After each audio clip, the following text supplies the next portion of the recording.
તો દોસ્તો સૌપ્રથમ સમાચારની વાત કરીએ તો ગુજરાતના માથા પર તોળાઈ રહેલું સંકટ છેલ્લા 24 કલાકમાં ગુજરાતના અલગ અલગ જિલ્લામાં કુલ 122 તાલુકામાં વરસાદ રહ્યો, જેમાં સૌથી વધુ જૂનાગઢના વિસાવદરમાં 4 ઇંચ જેટલો વરસાદ નોંધાયો।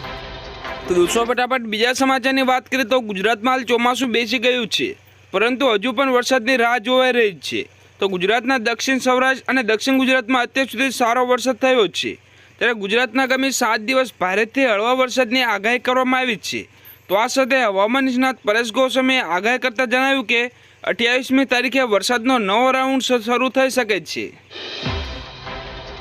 દોસ્તો ફટાફટ બીજા સમાચારની વાત કરીએ તો ગુજરાતના જાણીતા હવામાન નિષ્ણાત પરેશ ગોસ્વામીએ પોતાના સોશિયલ મીડિયા પર આગાહી આપી છે, જેમાં તેમણે જણાવ્યું કે તારીખ 26 અને 27 જૂનના રોજ વરસાદની તીવ્રતા ઓછી જોવા મળશે।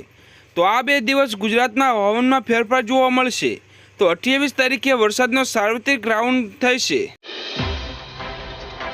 તો દોસ્તો ફટાફટ બીજા સમાચારની વાત કરીએ તો ખાસ કરીને ગુજરાતમાં આજે પણ ભારે વરસાદની હવામાન વિભાગ દ્વારા આગાહી કરવામાં આવી છે। એટલું નહીં, તંત્ર દ્વારા કેટલાક જિલ્લામાં ભારે વરસાદની સંભાવના પગલે સતર્ક રહેવા માટે સૂચના આપવામાં આવી છે।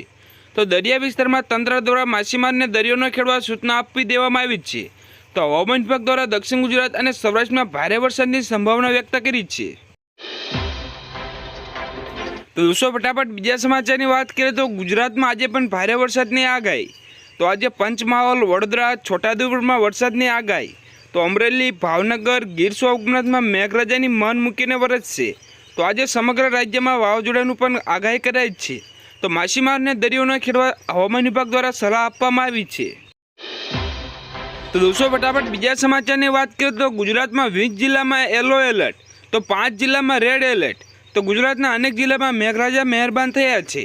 તો અમરેલી, છોટાઉદેપુર, પાવાગઢ, ગોંડલ, અમદાવાદ, ડાંગ, સુરેન્દ્રનગર, પંચમહાલ, ખેડા, જૂનાગઢ, વિસાવદર, દાહોદ, વડોદરાના પાદરામાં જોરદાર વરસાદ થયો છે।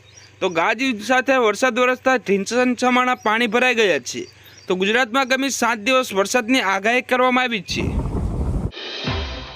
ફટાફટ બીજા સમાચારની વાત કરીએ તો આગામી 7 દિવસ સુધી ગુજરાતમાં વરસાદની આગાહી વ્યક્ત કરવામાં આવી છે।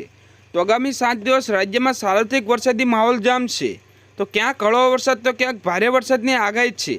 તો હજુ પણ ઉત્તર ગુજરાત સુધી ચોમાસું પહોંચ્યું નથી, પરંતુ સાયક્લોનિક સર્ક્યુલેશનના કારણે વરસાદી માહોલ જામ્યો છે।